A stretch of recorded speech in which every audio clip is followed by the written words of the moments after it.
Premda je napolju još jedan ledeni zimski dan, meni je toplo oko srca zbog toga što mirišem svoje agrume koji ne samo da imaju zrele plodove, već su evo spremni da ponovo iznova cvetaju. Citrusi su oni koji nas nikada neće izneveriti ukoliko im u toku zime obezbedimo stabilne uslove i temperaturu koja neće biti previše odnosno neće se približiti nuli.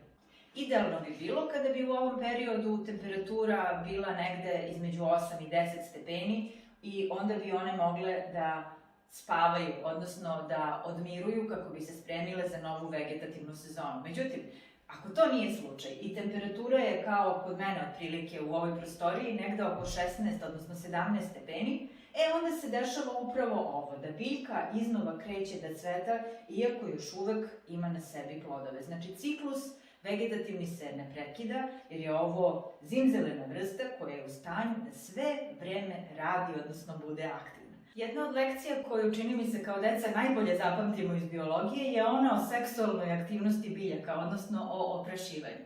Kada je reč o oprašivanju, onda ćemo, bar kada su citrusi u pitanju, toko zime imati prilično posla. Naime, da se ove biljke nalaze sada napolju, na otvorenom, u prirodnom okruženju, nikakve priča ne bi bila potrebna. Međutim, kako to nije slučaj, već su one ovde gde im je idealno vreme i uslovi su takvi da formiraju pupoljke, onda, ukoliko želimo da tamo negde na proleće dobijemo i plodove, neophodno je da im u ovom procesu seksualne aktivnosti pomognemo. Naime, napolju bi to umesto nas uradile pčele i ostali oprašivači, insekti. Međutim, kako u ovim uslovima nema nikakvih insekata, odnosno zujelica koje bi na svojim nožicama nosile polenov prah od cveta do cveta, to ću ja poslužiti kao neka vrsta babice ili asistenta u ovom procesu veštačke oplodnje biljaka. Sve što mi je potrebno je da pratim kada se ovi cvetovi otvaraju, a kada se to dogodi, da iskoristim meku četkicu, idealna je recimo ova za nanošenje rumenila. Razlog je što će ona poslužiti kao zum pčelica koja će od cveta do cveta prenositi polenov prah. Tučak, taj ženski polni organ i ovaj vrh, najveći deo u ovom centralnom delu, kada postane lepljiv, to znači da je on spreman da primi ono što bi inače u prirodnom okruženju insekti doneli na svojim nožicama. Nežno i pažljivo dodirujem jedan cvet, pa onda se poput neke pčele preselim na drugi. Onda opet vratim na onaj prethodni.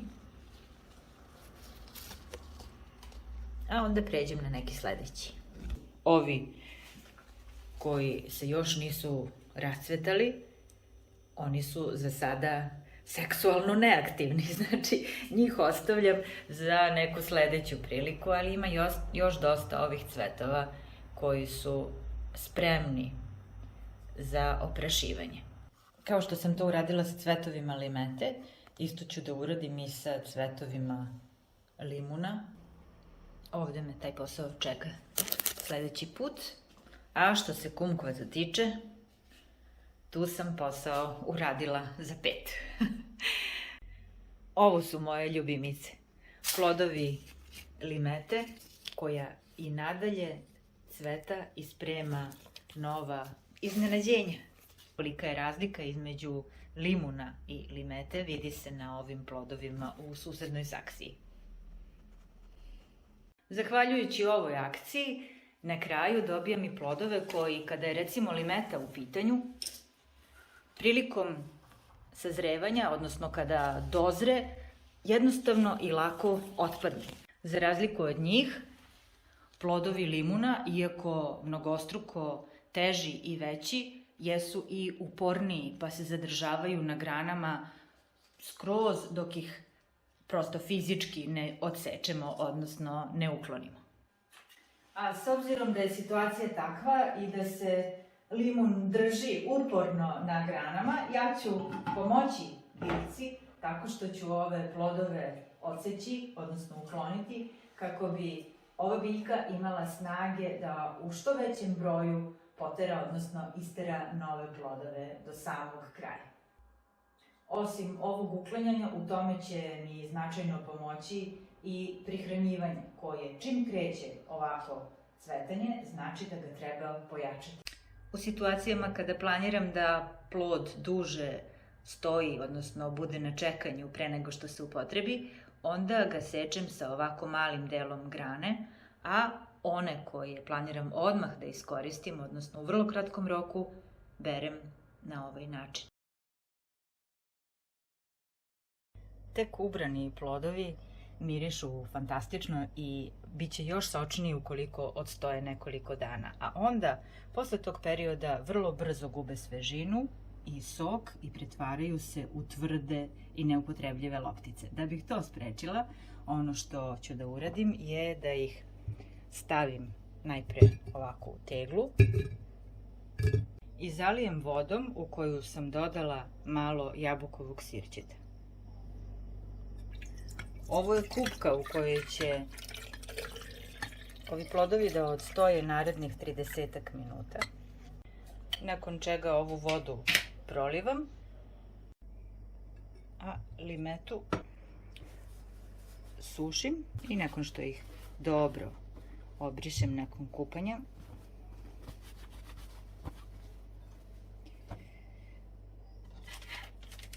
idu u kesicu za zamrzivač. Umesto ovoga, ukoliko je plan da mi zaista dugo stoje, iskoristila bih kese, vakum kese i aparat za vakumiranje, a onda bih iz te kese izvukla sav vazduh. Međutim, i ove kesice, ukoliko se ovako dobro saviju, ostanu sa minimumom vazduha unutra i plodove kada ovako rasporedim jedan pored drugog, ubacujem u frižider, u donji deo, znači u onu kasetu dole i tu mogu da stoje narednih mesec dana bez ikakve promene. Za razliku od limuna koji ima veoma oštar i jak miris, kod limete je drugačiji slučaj, ona ima mnogo prijatniji, nekako parfemskiji miris i zbog toga najviše od svih citrusa volim da koristim upravo ovaj plod. Osim ovako čuvanja celih plodova, pa onda korišćenja jednog po jednog, ono što definitivno svaki put uradim je ogulim koricu. Bez obzira u koju svrhu koristila citruse, koricu, to jest ovaj spoljašnji deo kore, obavezno ogulim, pokušavajući da ne zahvatim previše ovog belog dela koji je gorak i koji bi mogao da pokvari ukus dezerta. Kako je trenutno grejna sezona i radijatori rade punom parom, ovo ću osušiti na jednom od njih, taman će čitav prostor da zamiriše, a korica će se osušiti u toku dana. Osim čuvanja korice, postoji način da sačuvam i sok duži period. I to tako što ću iscediti, a ono što je fantastično je što su sasvim zreli i način da se vidi koliko je zrela limeta je što i ona iz one zelene karakteristične boje kada kupujemo to u marketima prelazi u bledo žutu boju, a vidi se po količini soka zaista da je zrela sasvim. I onda ovaj sokić sveže isceđen sipam u kalup za led.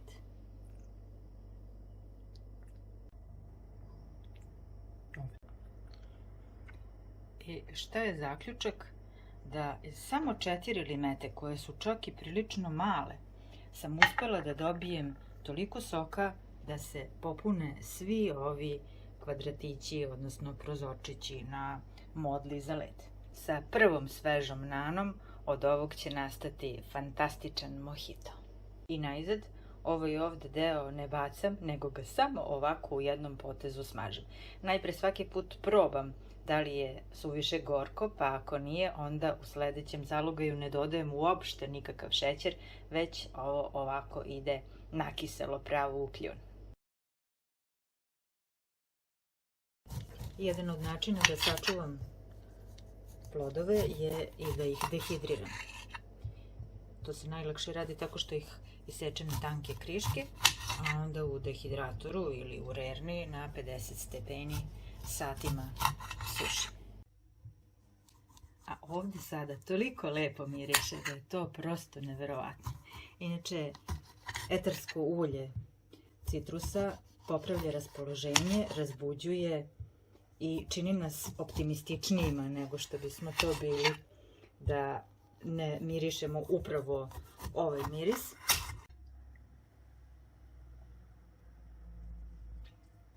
Nema mesta gde bih ja radije bila u ovom trenutku nego ovde. I to ne pričam zbog toga što se ovim trenutno bavim, nego zato što ovaj miris zaista najviše volim. Koliko ja u stvari volim miris citrusa, možda najbolje pokazuje evo ova slika, jer od brojnih eterskih ulja koja uvek imam pri ruci, ova moraju da budu i u duplikatu, odnosno triplikatu za svaki slučaj i u različitim, često i onim većim bočicama. Jer šta god mi bilo na umu da napravim, kap ili dve lajma, odnosno limuna, će popraviti stvar i izazvati osmeh na licu onoga ko ovo bude udisao. Ovo sada ide na sušenje na 50 stepeni, satima će se sušiti jer neću da izlažem previsokoj temperaturi, ali ovde nije kraj.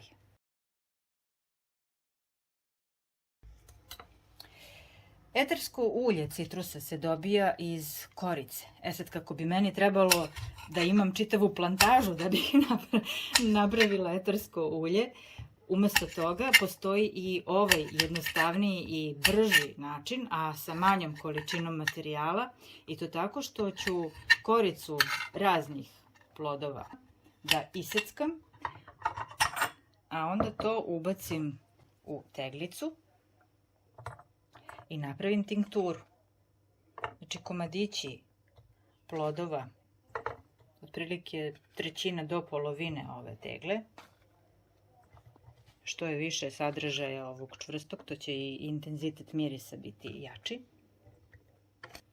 Na ovaj način bi moglo od bilo čega da se napravi, recimo vanila, štapić vanile, i onda se nalije alkoholom pa se dobije alkoholna tinktura vanile. Ali kada su citrusi u pitanju, oni se nekako pored vanile najčešće koriste za pravljenje kolača različitih, naročito onih mokrih, raznih baklava, tulumbi. Odozgo zalijem medicinskim alkoholom i ovo stavim na tamno i toplo mesto. Što se tiče ove moje tinkture od korice različitih citrusa, ona će otprilike 40 dana da se brčka u ovoj flašici, a onda to ide na ceđenje i razblaženo za korišćenje u pripremi kolača, odnosno aromatizovanju različitih gustih šećernih sirupa, a ostatak se koristi naravno za pravljenje različitih kozmetičkih proizvoda. A kako mi od ovoliko priče pošla vodica na usta od potencijalnog ukusa, tu je naravno i tegla sa alkalnom vodom. Potpuno osušene kriške limuna ili mete čuvat ću u tegli, a onda po potrebi rehidrirati u vreloj vodi, odnosno šećernom sirupu ukoliko je reč o pravljenju kolača. Na ovaj način, kada se dobro zatvori sasvim osušeni agrum, može da stoji i do godinu dana ukoliko nije izložen direktnim sunčevim zracima. Vrlo je važno da bude potpuno suvo, to jest da nigde nije lepljivo, već da ovako šuška i krcka ukoliko se slomi. U suprotnom, čim se ovo zatvori, onda će se pokvariti, odnosno ubuđaće se. Dakle, mnogo je važno, najvažnije je u stvari da ovo bude potpuno suvo.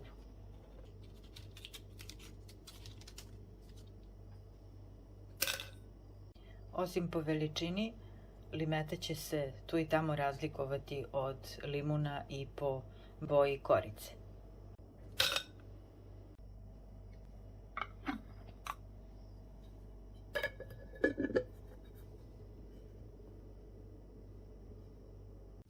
Kada se korica potpuno osuši i postane krta, vrlo lako se melje, što u električnom, što u ovom ručnom mlinu, i na kraju se dobije samlevena korica koja se koristi za aromatizovanje kolača. Nešto otprilike poput ovog, međutim ova kupovna je i zaslađena i aromatizovana. Dakle, daleko je od ove prirodne koju ću ja dobiti za samo par sekundi mlevenja. Najzad i ovu samlevenu koricu pakujem u teglicu i to ću čuvati negde u ormariću sa ostalim začinima za kolače. Na kraju ove priče, ono što je najbolje, neću ruke prati, već ću ih ostaviti ovako da mi mirišu na ova fantastična esencijalna ulja, odnosno mirise koje sam dobila prilikom sečenja i baratanja agrumima. Šta više, ove delove ovde iz pupčenja ivice sa jedne i druge strane ću uzeti i ovako protrljati prstima, a onda time proći kroz kosu. I na taj način ću, bar za izvesno vreme, dobiti najprirodniji, najčistiji, najprozračniji, najoptimističniji parfem na svojoj koži.